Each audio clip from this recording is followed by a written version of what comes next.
are covering Zombeavers from 2014. Zombeavers is an action-packed B-horror comedy in which a group of college kids staying at a riverside cabin are menaced by a swarm of deadly zombie beavers. A weekend of sex and debauchery soon turns gruesome as the beavers close in on the kids. Let's go. All right, witches, strap in, because if you haven't put this together yet, this movie is about to get spoiled. So get ready.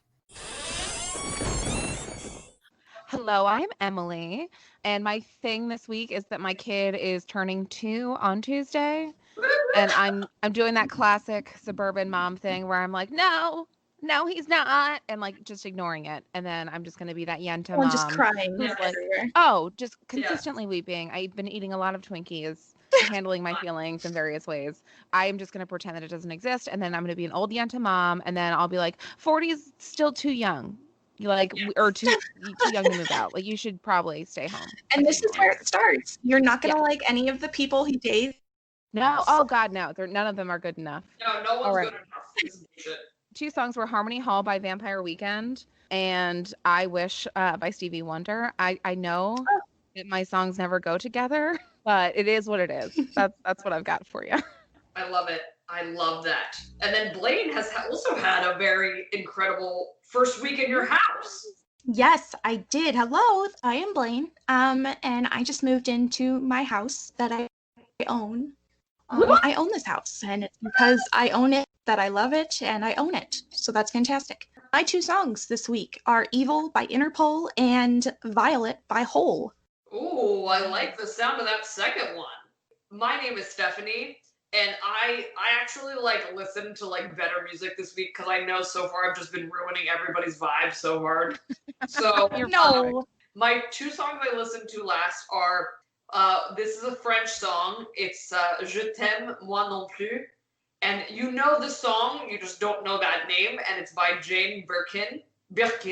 And then the other song I listened to was Crossfire by Stevie Ray Vaughan and Double Trouble. You know. Just making it day by day by day, by day, by day, by day. Survivor, Destiny's Child. For real. So I just want to say, this fucking movie. Oh God. I know, and we had talked about this off mic right before this, and said that we each knew how we would kind of react to this film, which I think is on the nose. And I really want to say that there are not a lot of fun facts in this movie because no one took the time to really analyze a movie. I think they stopped after the title. Well, it was 2014, so it wasn't that long. Yeah, and you know what? You should never judge a beaver by its bush. You gotta go. But here's the thing. I couldn't even find the budget on this. Every time I would look it up somewhere, it would just say small. And I was like, that's not a number. I know it grossed $44,000 worldwide, so maybe they're just too embarrassed. Honestly, all you gotta do is look at the beavers. I was so confused by the animatronic beavers because I'm like, it would have been so much cheaper to just get beavers footage of beavers, or literally get some domestic beavers that can respond to basic commands. I don't know. I'm sure beavers are just like dogs. I just love the idea that we're in a pitch meeting, right? And we're like, okay, listen, all we need is 9 beavers, but they need to follow a few simple commands. Are you in? They would just be like, ma'am, this is a Wendy's. This is the part where did anybody else the entire time this movie's playing, I am internally like, beavers. Yeah.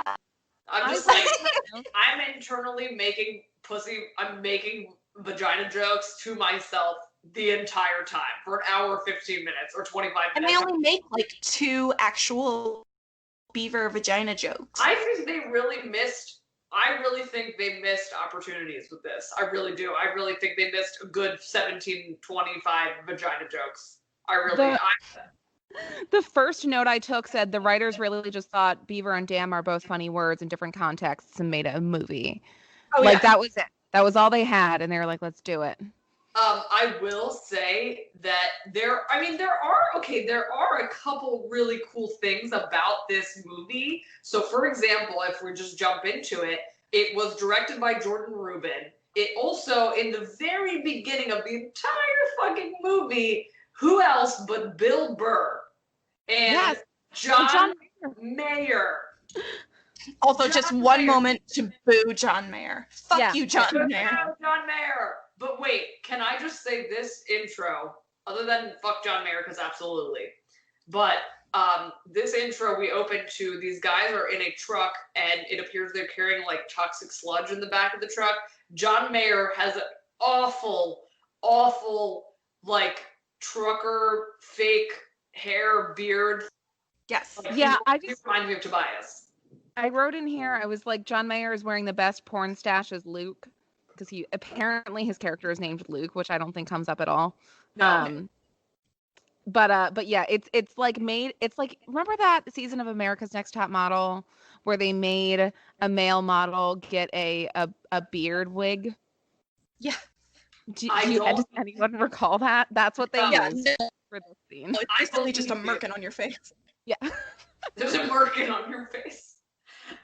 Well, and I thought the funniest thing about this incredibly just weird opening scene is literally Bill Burr is talking to Luke, who is his just co-pilot, I guess, about how he got this girl pregnant, and then he also dated a guy for a week, and everything was great, but the sex was brutal.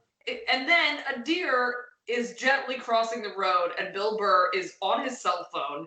And John Mayer's character is like, "Hey, do you see that? Do you see that deer?" And he's like, "Yeah." And he's like, "Okay." And then Bill Burr slaughters the deer with the vehicle. Then he says, "Can you go check the back?" to John Mayer. John Mayer like, "I'm gonna check the front." The deer is literally disintegrated. Exploded. Yeah. And did you guys notice the CGI like entrails falling from the grill? Like, yes. What is this budget? What exactly they went all is this in. budget? Do you know what the CGI reminds me of? Like, so when I, as a freelancer, I'll sometimes take on jobs that I'm not 100% familiar with because I need the money. That's what happened here. Somebody like me who has never done CGI was like, I can Google this so hard and find out exactly how to do this. It's someone's nephew. They were like, listen, he's nice. We got to get him out of the house. He's a good boy. He can do it. He's a good boy. You know, you always want to have a support system like that, but not when it comes to feature films. Right. So then the deer is completely deceased, and John Mayer's like, I don't think he's going to make it. And turns out when that happened, a can of toxic sludge yeeted itself off the back, and it ran into the water, into a little stream, and then the entire credits which are very long. It was like the barrel was just riding the water down to a dam, and it was adorable. I wrote it's adorable so far because I was under the influence. Yes. And honestly, so we get our first look at the Beavers right in the opening credits, and these are horrifically bad Beavers. Yeah. These are like, if you're at like a country, like a sideshow at a country mart, like in the middle of the woods, and they're like, we got Beavers, and it's like fake Beavers. That's the kind of Beavers. You could just say Roots Market in Mannheim, PA. That is 100% true. I apologize to them for not letting them, giving them the credit they deserve. It honestly, the introduction I had to this film was I talked to other people and they were like, yeah, I tried to watch it and I couldn't. And I was like, yeah, I don't give up. No. Especially when it comes to Blaine telling me to watch a movie she chose. It was hand selected. What could we do? So I love the way that they bring there's like toxic relationships into this, and it starts right off the bat where we open to the teenage girl crying after some truly bad opening credits, which we love, and she's also this movie, the sexual assault visually that is happening. Oh, it's all through the male gaze. Yeah. This girl's in a truck bathroom, and this gross trucker is like staring at her tits. It's Bob Vance Refrigeration. It is. Oh my God. Yeah. Is. I knew he looked familiar and I did not put it together. Fuck. Bob Vance. Vance Refrigeration. And he's literally credited as gas station creep, which is really fun that he took that role.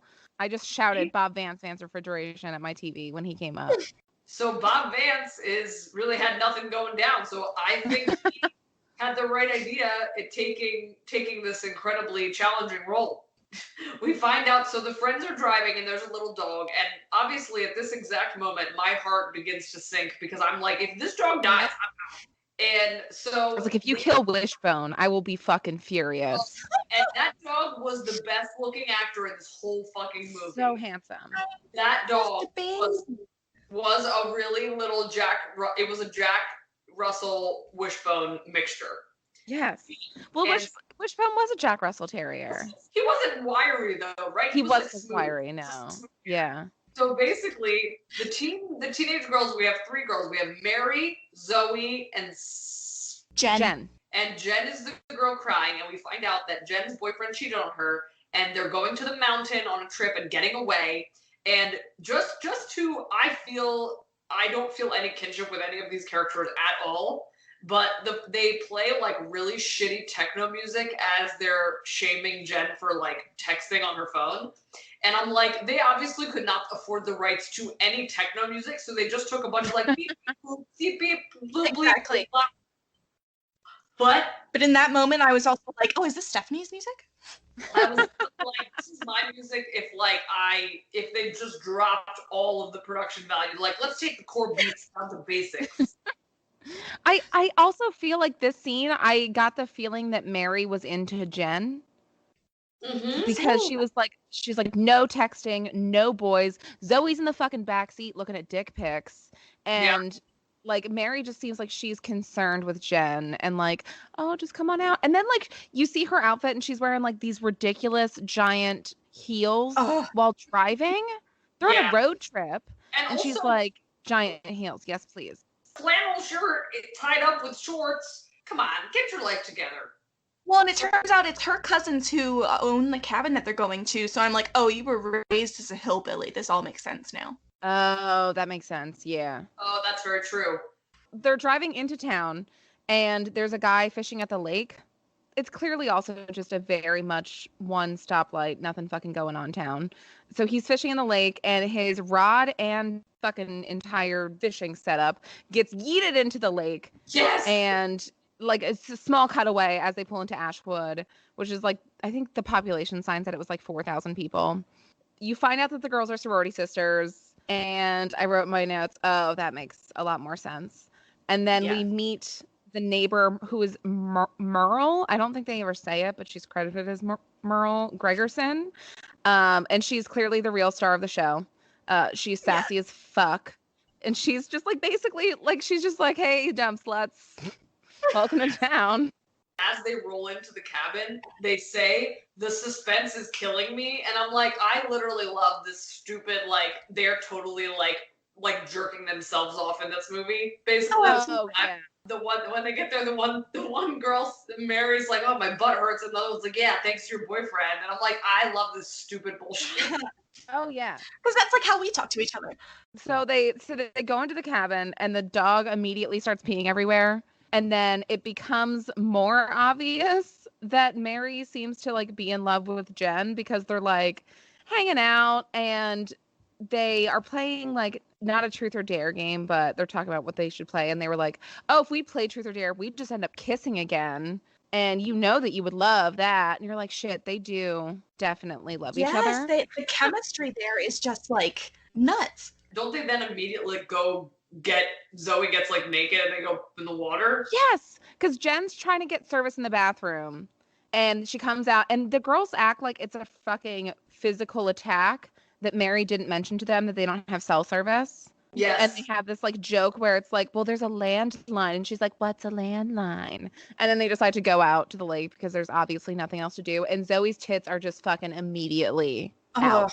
Also, and while I'm not mad at it, I'm mad at it, you know? Right. No, I'm mad at it, but I like her boobs. Same. So they decide to sunbathe on like the raft in the middle of the little pond, and behind them a number one dad hat like slowly floats by in the water, which I believe was the same hat that the Fisher guy was wearing earlier. That guy looks like he's like 16 and he has a hat that says number one dad. No, sir. When, as Emily said, his freaking rod got yeeted in there, you see like something really low on the ground POV like coming to him, and you're like, okay, the beef got him. He got beefed. Zoe seems to come out as very weirdly anti-beaver when they spot a dam across the pond, and Jen's like, oh, beaver dam. And Zoe says, and I quote, all I know is they're fat rats with big stupid ass teeth, which feels aggressive, if I'm going to be honest.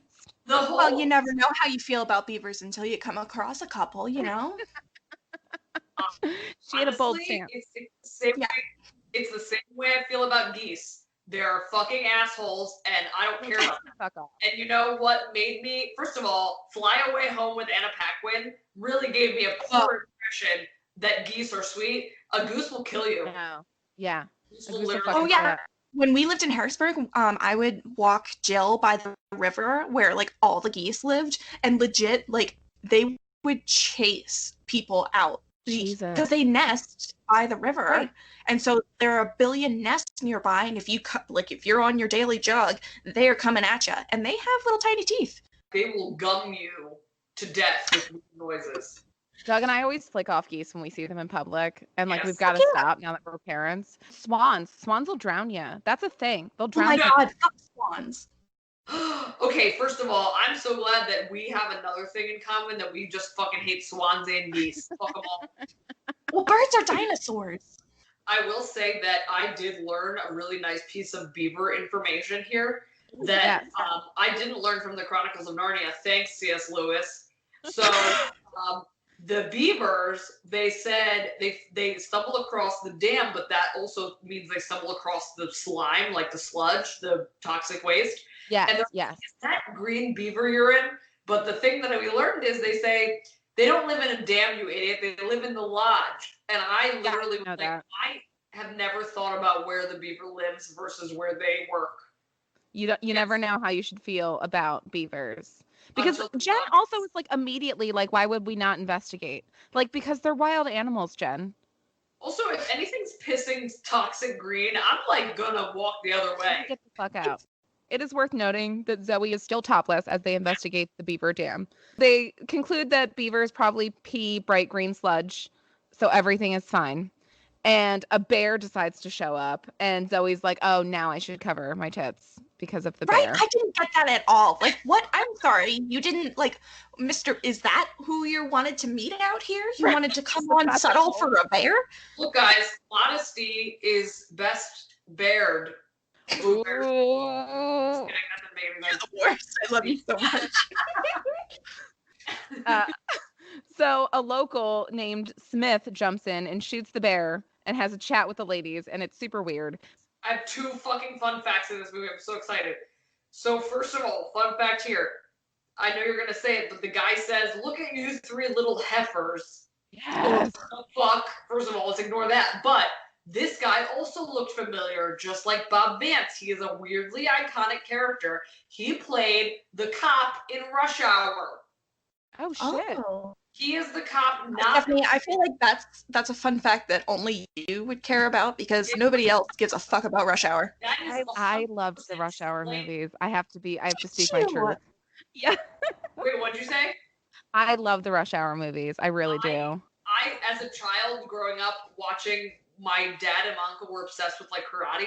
So we watched all the Jackie Chan movies, and Rush Hour was like my bedtime. Like everyone else was watching like Swan Lake and shit, and I'm like, fucking Jackie Chan. Well, And- first of all, I'm intrigued that your friends were watching Swan Lake. I don't know. What is her name? Odette? You guys know that I was in love with Jackie Chan for the most of my childhood, Yes, right? yes. You, Yeah. So of course I watched the Rush Hour And movies. who couldn't love that smile? Well, Look at You Three Little Heifers was number one on my like list of highlight recaps of this conversation. Number two was My Name's Smith with a Y, just in case you girls need to write me a check one day. For what? Right. Smythe. He made some calls. And then he says, well, hell, ain't we all? In response to the girls saying we were looking for beavers. Oh my, yes. Yep, and then he describes the beavers as pink knob, like a little puppy's dick. Great. And then finally he slut shames the girls, saying that they've got bare stomachs and weird ass little tattoos. That's that conversation. Then we go to a girls' night in, and all I want to say about this girls' night in before someone takes it is that I wrote in my notes, oh my God, Jen is the worst at would you rather, because she is just like a stupid question.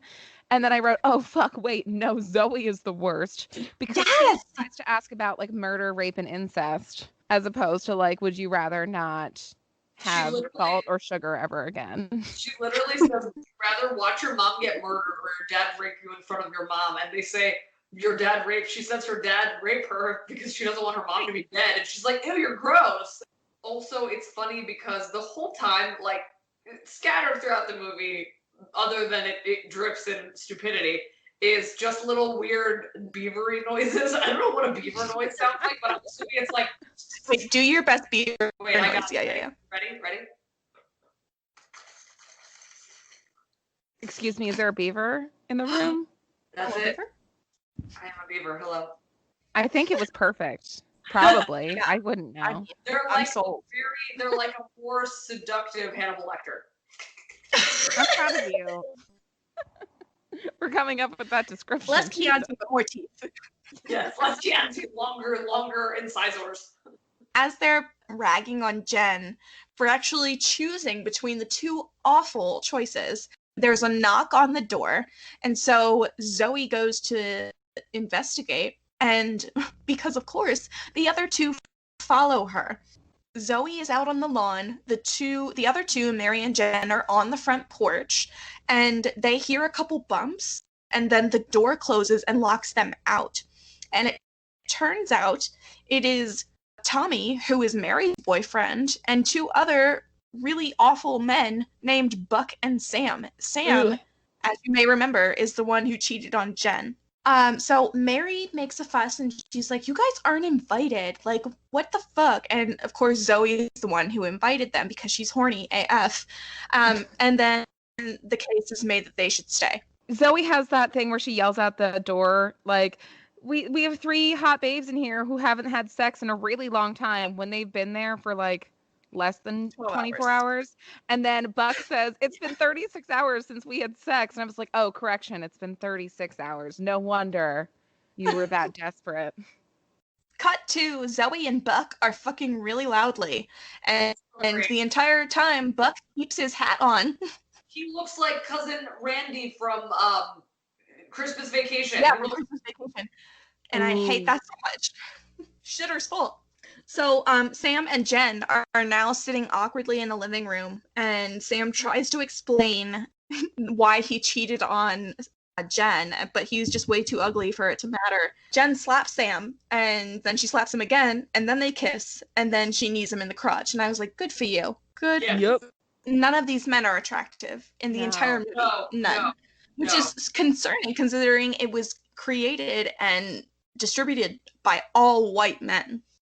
Honestly, the dogs were the best looking people in this movie. Oh, for sure. No question. There were a few dogs. There were 2. Yeah, there were 2. Yeah. I think I'm blocking out the dogs of this movie. Yeah, you gotta block it out. It turns out while Zoe and Buck were having this raucous, outrageous sex, Mary and Tommy were also having this gentle, half-hearted sex. And whenever they're finished, Tommy's like, hey, are you okay? And Mary's like, yeah, why? And Tommy's just like, you just seem off. And Mary's like, I'm just worried about Jen, and I really would like to fuck her. She doesn't say that last part.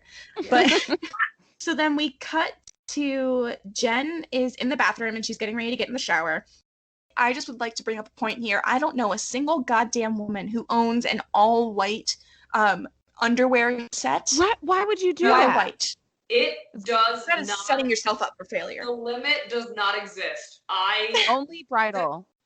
And so she hears a noise as she's getting ready to get in the shower, and she thinks it's like a Buck or someone playing a joke on her. But then she realizes it's coming from the tub. She pulls back the curtain, and there is like a rabid beaver in there. And it like jumps at her and she barely gets out of the bathroom in time. Like she's unscathed, thankfully, runs back into the living room and she's like, oh my god. And like finally she gets the attention of everybody in the house and she's like, there's a beaver in there, but something was wrong with it. Of course, they're like, Sam, you should go in there and do something about it. And he's a total asshole. So he's like, I don't want to do it. So Tommy's just like, I'll do it. But the thing I love about this fucking movie is when they pressure one person to do something, the rest of the group just goes with them to do that thing anyway. Yep. Also, just from that first view of the beaver, I really want to say that it reminds me very much of a childhood toy I had, which was it was those cats that they have a ball inside that you roll to make it purr. Oh, It rolls yeah. around in the cat and it makes it kind of purr. They look just fucking like that, just like a black one of that. So Tommy takes a bat and he goes into the bathroom with everybody in tow. He pulls back the curtain and there's nothing there. There's they see nothing. So everybody kind of relaxes and Buck comes in and he's like making fun of Jen and like, hey, what else do you see? And like out from the cabinet where Jen was standing before, the beaver jumps out and bites Buck. And there's a whole scramble and everything. And then Tommy bashes in the beaver's head. And they think it's dead, so they wrap it up in a garbage bag and put it on the porch. Because that's how that works. Then they're like, what the fuck do we do? They're just talking about beavers in the living room now that all of that is over. And Buck is just like, I've never seen a beaver before. And Zoe goes, yeah, maybe you should go down on me a little more. They finally made the obvious beaver joke. Yes, so that's one down. We should have a sound effect. What's the sound effect? What would it be? For a beaver joke, it would be Stephanie's beaver sound. Here's a beaver sound. Every time a beaver murders someone, wait, I have another sound for the beaver. Ready? Yes. Yes, please. That is Jim Carrey. So much. Yak sound. Yak. Yes. It's perfect. Yak. Yeah. They're having this big old conversation and they're talking about whether or not they should leave, but it all comes down to everybody wants to party, so they stay regardless of what the fuck just happened. And then Buck is just like, you know what? We might die tomorrow. So, you know what we should do tonight is have an orgy. We got our soft orgy, baby. Woo woo. I love the soft orgy. So then outside on the porch, you see that the supposedly quote-unquote dead beaver is stirring in the trash bag. Start off with these beavers. They are mere beavers. But Beavs. as the film begins to progress, these are MacGyver beavers. Real McBeavers. So basically the next morning comes, they are on their way to the watering hole. They keep alluding to how safe the lake is going to be. It is going to be the safest lake ever. And just so many beaver jokes. And I believe Mary says, has it occurred to anyone there might be more beavers? And which I love. And then we learn about basically they're on the water. Jen is kind of on her own because obviously she is annoyed that this asshole Sam, who cheated on her, is there in the first place, and she rightfully so. Right. And her friends, these are terrible. It shows you later in the movie, like if we're actually thinking about this movie and how are these people friends? These are terrible friends. Nobody in this movie is a good friend. At all. They're just bad people. They're just bad people. So we find out that Sam is on the raft, on like the platform with Mary, and it turns out that it was Mary and Sam that hooked up, and there was like a photo evidence that somehow she found out, and Sam keeps acting like he is the hottest dad bod that there's ever been. And here's where I'm like, I don't get it. Is he a good cook or something? I don't get it. I don't get it. You know who he reminds me of? Every character in this movie reminds me of Wet Hot American Summer, the character played by the cafeteria chef, who is also Stabler in Law and Order SVU. Everybody looks like that. They kind of just got a dad bod. Tommy just has like 4 lines. Everybody's on the raft. Then all of a sudden, Buck and Tommy jump into the water, and they're having a good old time. And then all of a sudden, Buck goes under the water. And then immediately, like, you think he could be playing a prank because that's what we're used to in horror films. But 2 seconds later, there's just like a bunch of blood all around him. Oh, geez. It's Shark Week. Oh, it is Shark Week. And he pulls up a just delicious Party City severed foot. And it is, wow. The CGI in the following scene is probably on par with, like, if you ever found, like, maybe there's like a channel that is on cable television and they attempt like any flashback scene where people regrow a leg or a limb, I can imagine it being like this. Yeah. It's just very bad. They actually pan to a close-up of his ankle where the foot was severed supposedly, and it is so bad, like you can see the fuzz of CGI. It's just right. You knew what you had to work with. You knew what the outcome would be. Why would you expend that energy? Somebody's nephew was very proud of what they learned on YouTube. What we've learned in so many of these low-budget films is the best way to maximize. The way you maximize is by being simple about what you do. So be simple about your wounds. Be effective, and you don't have to show that because it's not going to look good. No. Well, yeah, and that's a classic move by any, horror maker up until recently when CGI could do a lot of the work if you had the money, is don't show anything you can't, and the imagination will take care of the rest. Yeah, and you know what? Even just thinking about, could they not, now that's not the style of shooting for this movie because the style of shooting was more like a Girls Gone Wild video, but it was more like they could have easily shot it of him, his viewpoint, Buck, looking at his leg and just the pants being bloody and not seeing a foot, and you could have done that, and that would look great. So then they used the tiny dog's fucking life vest as a tourniquet, this poor innocent being that did nothing to anyone, and he just made everyone on set feel good about themselves. Cut back to Jen has run to the house to attempt to call somebody to save Beavers. The Zombeavers have cut the phone lines. OMG. Oh, God, this moment. Cut back to the dock. The fucking Zombeavers are surrounding the dock. The little puppy is so unfazed, which I specifically in this scene, I was like, you can tell that the actors are really acting their heart out because the dog is unfazed, completely does not give a shit. It's like, why is everyone freaking out? Nothing is happening. And then the Zombeavers are attacking Jen simultaneously as she's in the house. It's the one that they murdered the night before. And the kids on the dock are kicking the Zombeavers. These Zombeavers have bright, luminescent eyes and Cheetos for teeth. They still kind of cutely look like baby seals, so I'm sort of not hating it.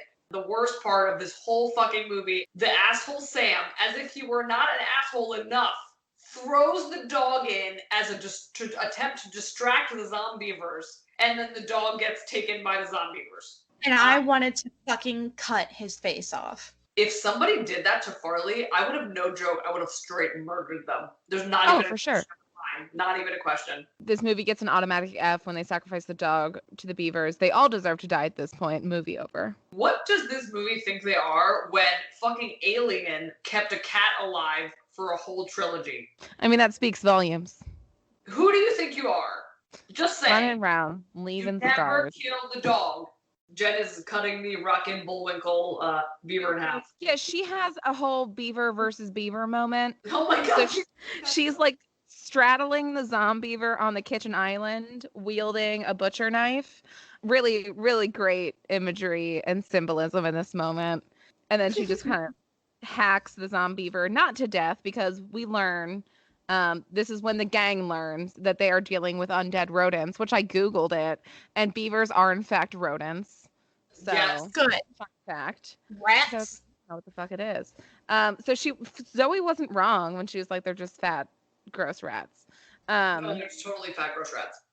So in a frenzied fight, after they're all discussing the fact that they're dealing with the undead, Zoe tells everyone that Mary was the girl in the photo with Sam. And this not only reveals it to Jen, it also reveals it to Tommy, who's Mary's boyfriend.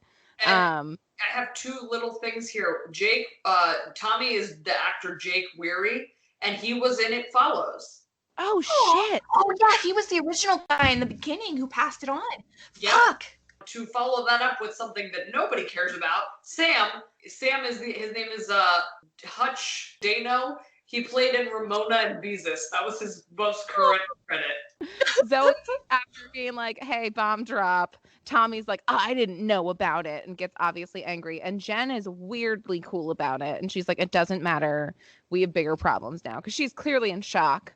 And there's obviously sexual tension with her friends. And then her ex-boyfriend shows up. It's just fucking terrible. She has to listen to her have her friends have mediocre sex all the time.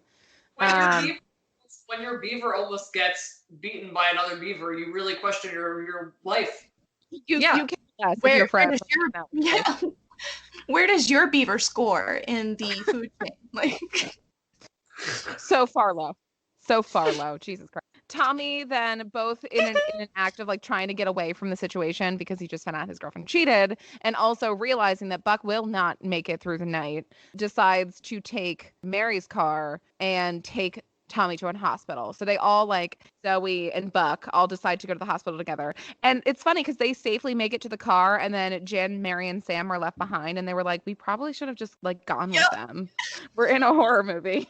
It is so, like, this is the schlocky stuff where you're like, they're just really trying to make it. And then I love how they say those things are out there. They're not beavers. Like, they're not beavers. Like, right. We have this expectation of beavers. Well, here's where I'm at this point in the film. I'm like, first of all, Buck was basically goner, so why the fuck did you sacrifice a dog? Well, and that's what you want the whole time, because you have a hierarchy of people you want to die. This movie, we just really answer the question, what if Quentin Tarantino had directed Angry Beavers? You know that everyone's going to end up bloody. You know that there's no rhyme or reason to the murders because it's literally just angry beavers. So you just have a running hit list in your head the whole time. And like meanwhile, we cut to the Gregersons' house next door where they are so far ineffective. And Winston drops the best line of the entire movie, and he goes, "Oh, it's just those kids scissoring each other to Lady Gaga." Yes. That was my favorite, because I was like, you know what? You're probably the closest to what those kids are actually doing. Honestly, I love it. Oh, also, I did really like the line as they're boarding up the house that Sam says to the girls, "I'll do all the heavy lifting." Oh my God, yes. We gotta board up all the windows. I'll do the heavy lifting. You girls stick with me, and the girls are the ones moving like the fucking giant dresser. Also, fun fact. The cousin or whatever who had talked to them in the beginning, who was in the house with the guy who said it's the kids scissoring, she's like, she's like, I heard tires screeching, like, what is that? And it's like, tires don't screech on a dirt road. Right. Good call. You just heard a car go. It's not a fun fact as much as it is a continuity error. It suddenly becomes night as they're driving to the hospital. Like, it is the middle of the day, and that because they've just had this fight. They were just out swimming. And then it's pitch dark. They're trying to drive to the hospital in the middle of the night. So, like, why did they not take him to the hospital immediately? Why did they not ask the neighbors for help when their phone line was cut? And then there's like 11 a.m. when this started. Right. And then there's a dam blocking the road. And they're like, that's weird. Wonder what kind of rodent would be responsible for this situation. But luckily, there's a truck full of apocalypse supplies right next to them that they can loot. And then in a moment of sensitivity, fearing death, Buck apologizes to Zoe for never eating her out, confirming his line of saying, I've never seen a beaver up close. But he closes it out by saying, it just smells so bad. And that's his interaction. You know what, Buck? Your dick is gross. Yeah. It's all Do you know yeasty how close you have to get to your butthole to suck your dick? Do you have any idea? Oh my God. Those balls are doing nobody favors. And I also one thing that then we pan back into the neighbor's house right before this, and we pan back where the guy that was petting a golden retriever is now petting a Zombeaver. Casual swap out. Dog. Also, we never learned of that dog's fate, and I just want to say, R.I.P. buddy. Before petting a Zombeaver in lieu of his golden retriever, whose current unknown situation is very worrisome to me. Oh, I love that. Yeah. No, the dog is now Airbud too. Oh my god, his paws though. Back to Air. It always comes back to Airbud. This is an Airbud podcast. Don't know if you've been aware of that this entire time. So back at the cabin, the door is boarded up, but the windows are wide open. And it suddenly dawns on them that beavers eat wood. Oh my god, sweet. And then we cut back to the dam where they found Smith, and Smith is talking about beaver fever in the 70s, and apparently it was a parasite. I just also want to say that the fact that the kids are like, oh, there's a dam in the middle of the road because the beavers like trapped them with a dam so they couldn't drive. And I'm like, yeah, there's no way 3 adults can move twigs and things that a beaver can move. Okay, so then here's the fun fact. Smith asked the kids if they've had diarrhea because he mentions the Giardia lamblia parasite, which causes diarrhea and fever. Giardia was, during the 1970s, thought to be associated with beavers, quote, beaver fever, but no connection with a specific animal has ever been shown. Between infecting hosts, often horses, cows, and sheep, Giardia lives for several months in streams, lakes, and water pools.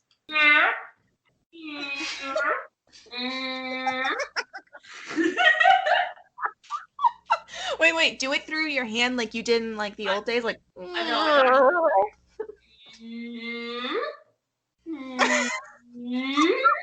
Ace Ventura. Yes. Yeah. So after Smith brings up beaver fever in the 70s, we cut back to the cabin. And so it turns out that Jen, Mary, and Sam are basically playing whack-a-mole with beavers in the windows. Great. It's so great. Oh, and then they realize, like, oh my god, we boarded up the door. How are they going to get back in whenever they need to? But don't worry, nobody thinks ahead in this goddamn movie. We cut back again to Smith, Zoe, and Buck. And they're trying to get back in, and the door is boarded up. And then so they run to the neighbor's house once they realize they are surrounded by beavers. So we learn at the neighbor's house, once Smith, Zoe, and Buck arrive, that the neighbors are dead.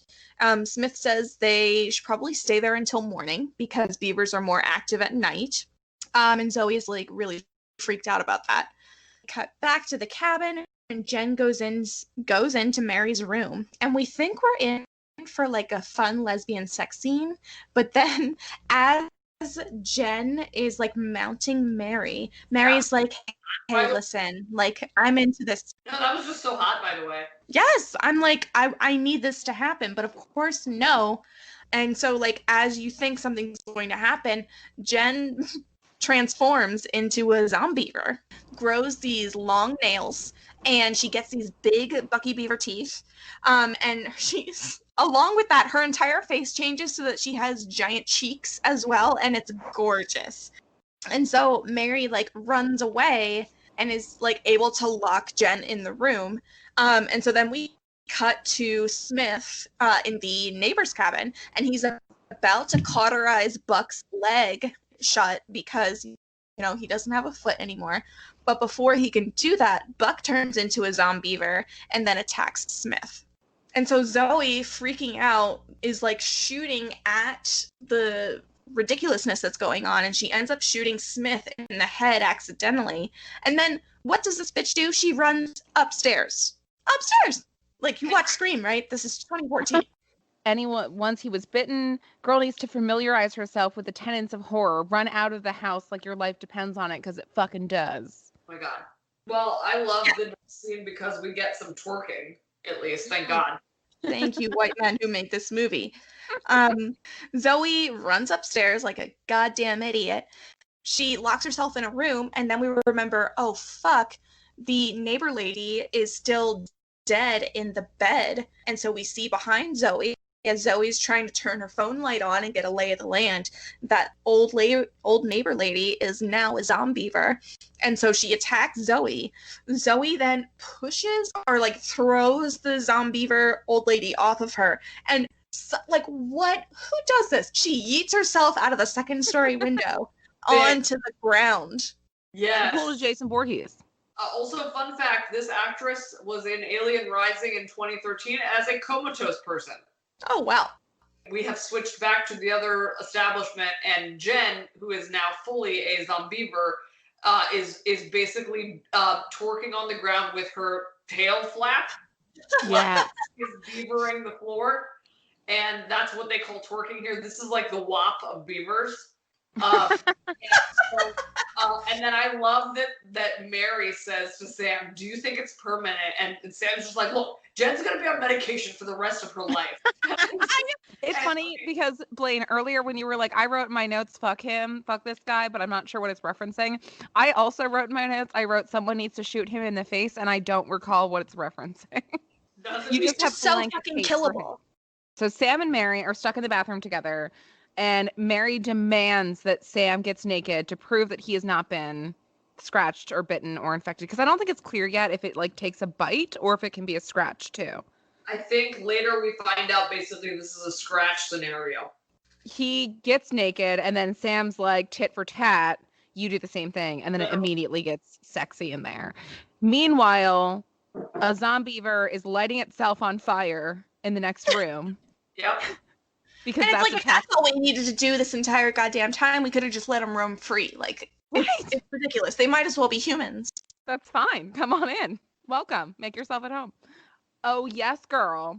Jen gives Sam some revenge head and literally bites his dick and balls clean off his fucking body. Oh, and, I mean, she like yeets herself up from beneath the floor. Sexy revenge whack-a-mole. The way that they use chicken tenders in this movie is really hits the spot because really they beautiful. just take a bunch of chicken meat and they let them like bite it, and it's just fantastic. They knew what they were doing with this scene. Also, there's a goof here because he did not have boxers on. They were just fucking, and then he had boxers on. Right. So, good call. Wow, good for you. And the sound that she made when she came in the room was, Yes, it was. So then Mary flees into a burning house only to remember that it is boarded up from the inside. So Zoe, now having stolen Smith's truck, drives into the cabin to free Jen, and the two run into now a Zombeavered Smith with a motherfucking gun. Because the last thing we need is for Zombeaver humans to have guns. A horde of Zombeavers, including Smith, Mr. and Mrs. Gregerson, Jen, Buck, and the bear from earlier, pursue the women into the woods in their now smashed truck, because when they got shot, they smashed their truck into a fucking tree. Somehow it's dawn, and the girls reach the dam. I don't get time in horror. No, it's just dawn, which is great because we find out that they're like also kind of vampire-y, that they are more active at night. And they decide to continue on foot, and they see Tommy, who is now a Zombeaver, under the tree in that dam, which is like a bummer, but like not a huge deal. And then Mary goes total crazy and is like, holds a gun to Zoe, and she's like, I know that you were fucking bitten. We both know you're gonna turn, but how the turntables when mid-jacuzzi Mary herself turns into a Zombeaver, and then Zoe has to kill Mary, which I do love that our girl that survives, our last girl, is the girl who had sex, was titties out and smoking weed the whole movie. That's our co-survivor. Final girl. Yes. I love it. The best hair. Also the best hair. Yeah. So now alone, she's using an axe as a cane, and she hobbles down the street. She sees Joseph and Luke from the beginning of the movie. Oh my God. Who killed the deer, while Joseph is still looking at his fucking phone, and Luke is like, hey, you see that girl? And she's just so delighted that she sees some help. And again, distracted by his phone, hits her with his truck. Luke, John Mayer's character says to Bill Burr's character, he's like, do you see that girl? And Bill Burr's like, yeah. And he's like, okay, I trust you. And then bam. Bold choice. So then the movie ends with her getting struck by the truck. So what we thought was our final girl actually dies as well, which is fine with me because they killed a dog. And then they show some fun outtakes that include you seeing that the dog was in fact safe amongst the animatronic beavers. You could tell they wanted him to act like he was scared, and they're like, he's not scared. Oh yeah, he was just having a good old time. He was just swimming all cute, like, hey, what are these toys? These are big toys. I do love that we get all kinds. I love bloopers. Bloopers are my favorite, by the way. Any movie with bloopers that has already added some stupid value, and I love it. Like Rush Hour bloopers are my favorite. Yep. Like I will specifically watch just the bloopers of movies. I will find Any Jackie Chan blooper. any Jackie Chan bloopers. And so I love that John Mayer has one line where they're talking again about like he's like, I got a hand job at an Arby's once, and just like randomly. And I love that then we have like when the characters are running around to get like knives and nails, and they get like dildos. Then there's another scene with John Mayer, I think, where he's talking about how he strangled his penis by accident. Yes. Oh my god. And also then at the end of the credits, there's a disclaimer that says, no animals were harmed during the making of this film, although the bear did receive a purple nurple. Not our fault, he started it. Because there's a brief scene where the bear shows up as a Zombeaver bear. Randomly in the credits, I'm not kidding you, in the credits, they credit the Backstreet Boys, the Zombie Beaver bear. First of all, in the credits, the song that starts playing is a fucking Frank Sinatra style Zombeavers. And at the end of the credits, there is one of the dead beavers. A bee comes up to it and starts sucking the blood out of the. I guess because bees suck blood, but that's not true. And it goes back to the beehive, and then you hear the hive getting real like angry sounding and cut. They totally made way for Zombeavers 2. And I like that it ends on a pun, zombies. So what is our litmus? Is it Zoe's boobs? Zoe's boobs? They're one a Zoe's pair. tits. No, one is a pair. One is a pair. Yeah. Okay. So we're basically rating 20 individual tits. Yes, exactly. So it's okay. 6.5. I know that sounds high, but it's mostly because I was just so shocked that I didn't hate it so much. It is a throwback to straight to VHS horror schlock.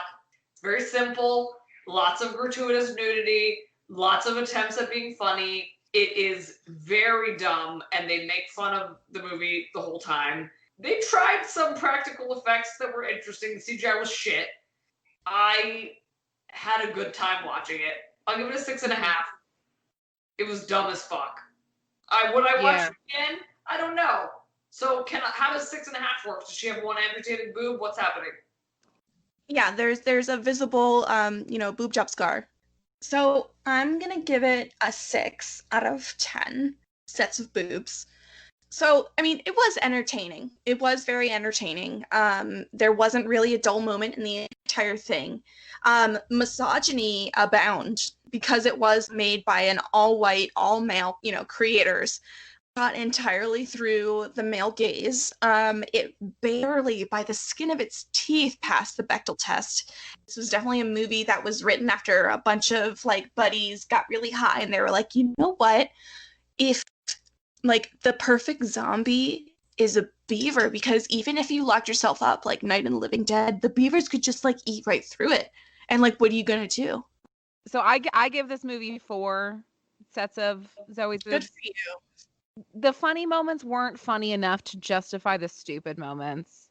I love Tucker and Dale versus Evil, and I love Cabin in the Woods. I love that humor, but your jokes have to be good enough that I don't give a shit that I'm not going to enjoy a horror movie. Just as a note, if you look this movie up on IMDb, the first photo is of Demetri Martin, which got me really excited because I'm a huge Demetri Martin fan. And they just include it because he went to the premiere. That's how bad this movie is. The number one photo isn't even a guy in the movie. They're just like, oh, his image is better than anything we could put up there. I found the budget, $2 million.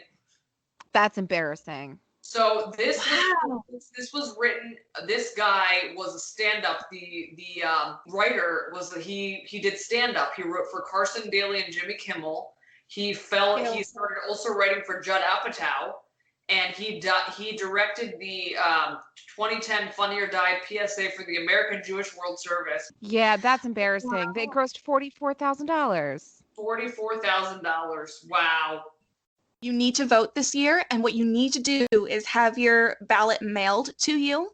So you'll do a mail-in ballot, but what you'll do is personally take it to your county clerk's office. You will not mail it back in because we cannot count on the government to carry through with allowing the USPS to do their job.